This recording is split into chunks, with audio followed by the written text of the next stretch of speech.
Hello, welcome back to my channel. आज फिर से हाजिर हैं एक इंटरेस्टिंग प्रॉब्लम के साथ। तो यह है 9 power x dot 3 power x is equal to 12। इसमें हम x की वैल्यू फाइंड आउट कर लेते हैं कि x की क्या कीमत है। चलिए स्टार्ट कर लेते हैं। देखो, 9 की जगह लिख लेते हैं 3 पावर 2 होल पावर ये वाला x dot 3 power x is equal to 12।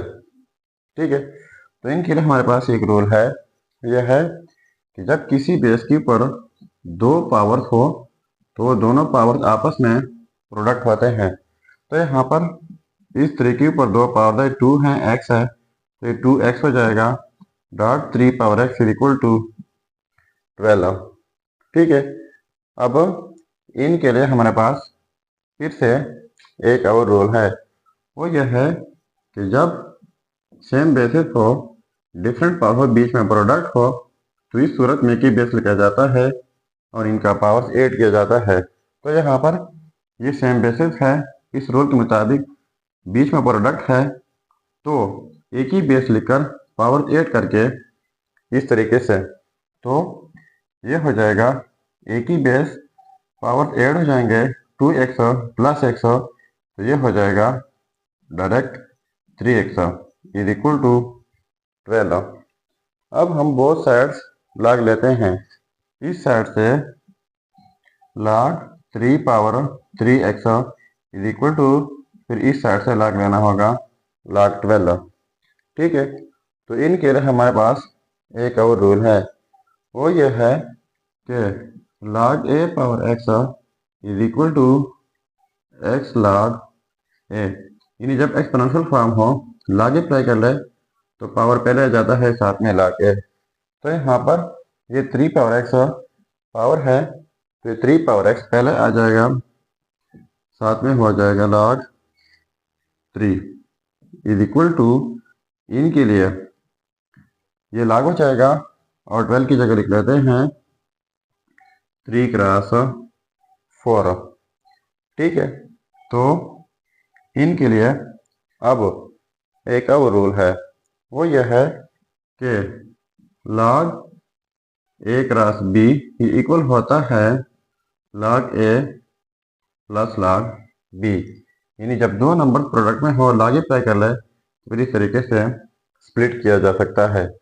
तो इनको स्प्लिट करना होगा। तो 3 power x log 3 is equal to, ये हो जाएगा log 3 प्लस log 4।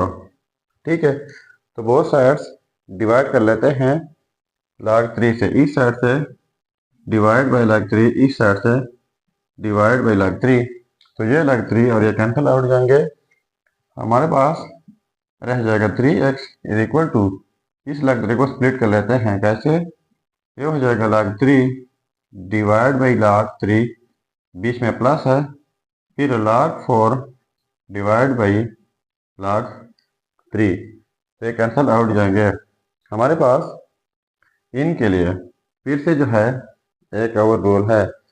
वो यह है कि log to the base a argument b equal होता है log b by log a। जब इस तरह का कोई फॉर्म हो log to the base a argument b, तो यही log स्प्लिट किया जाता है log b के साथ और log a के साथ, बीच में डिवीजन आ जाती है। तो हमारा क्वेश्चन जो है इस फॉर्म में मौजूद है, तो इस तरह शॉर्ट फॉर्म में हम लिख सकते हैं। ठीक है, तो पहले ये 3x हो जाएगा इज इक्वल टू, इनकी जगह 1 हो जाएगा, बीच में प्लस। अब ये फॉर्म जो है ये वाला, तो इस फॉर्म में हम लिख सकते हैं, तो पहले एक ही log हो जाएगा। अब log 4 है, यानी log b, तो b आर्गूमेंट की जगह है, तो यहाँ पर 4 आर्गूमेंट की जगह आ जाएगा। अब log 3 है, यानी log a, तो a बेस की जगह है, तो यहाँ पर 3 बेस की जगह आ जाएगा। ठीक है, अब बोथ साइड्स डिवाइड कर लेते हैं 3 से, इस साइड से डिवाइड बाई 3, फिर इस साइड से डिवाइड बाई 3, तो ये कैंसल आउट जाएंगे। हमारा रिजल्ट जो है ये हो जाएगा x is equal to 1 plus log to the base 3 argument 4 divide by 3। तो ये रहा हमारा फाइनल रिजल्ट। अब अगर इसी रिजल्ट को हम चेक करना चाहें कि वाकई ये रिजल्ट ठीक है या गलत है, तो यहाँ पर मेन प्रॉब्लम में x की जगह ये रिजल्ट पुट करके अगर ये 12 के इक्वल आता है तो ये रिजल्ट ठीक होगा। चलिए अब हम इनका वेरिफिकेशन कर लेते हैं। अब देखो यह है रिजल्ट। अब हम इस रिजल्ट का वेरिफिकेशन कर लेते हैं। सो 9 पावर x, तो x की जगह ये result 1 plus log to the base 3 argument 4 divide by 3 dot 3 power x, तो x की जगह 1 plus log to the base 3 argument 4 divide by 3 is equal to 12।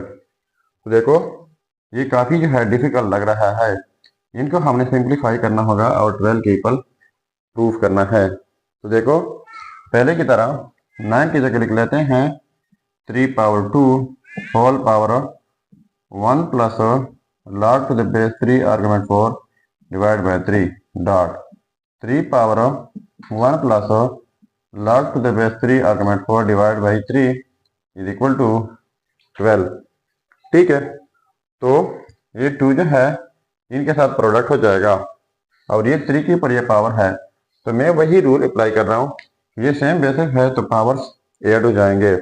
ठीक है, तो मैं एक ही बेस लिख लेता हूँ 3 और पावर जो है ये ऐड कर लेता हूँ, तो ये 2 टाइम्स हो जाएगा 1 plus log to the base 3 argument 4 divide by 3 plus में हो जाएगा 1 plus log to the base 3 argument 4 divide by 3 is equal to 12।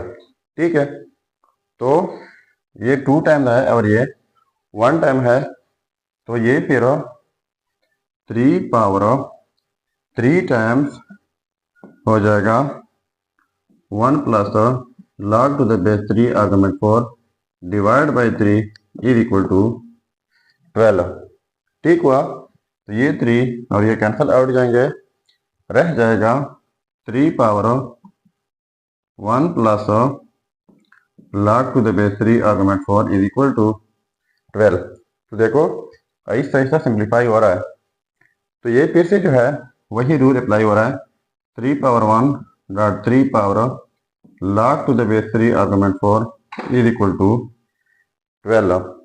तो अब इनके लिए एक और रूल है, वो ये है कि जब कोई बेस ए हो इनके ऊपर पावर में log के साथ फिर बेस ए हो आर्गुमेंट बी डिफरेंट हो, तो ये फिर इक्वल आ जाता है आर्गुमेंट बी का। तो यहाँ पर 3 पावर 1 हो जाएगा 3 डॉट 3 पावर समथिंग हो, यानी जब कोई बेस हो इनके ऊपर पावर में log के साथ फिर बेस ए हो, इस रूल के मुताबिक बी यानी आर्गुमेंट डिफरेंट हो, तो ये फिर आर्गुमेंट लिखना होता है इज इक्वल टू 12।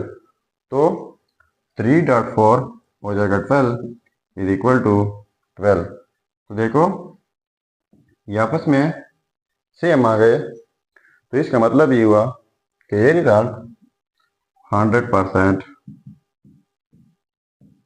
ठीक है। सो ये तो हमारा प्रॉब्लम। अगर चैनल पर नए हैं तो सब्सक्राइब कीजिएगा। मिलते हैं नेक्स्ट वीडियो में। अल्लाह हाफिज।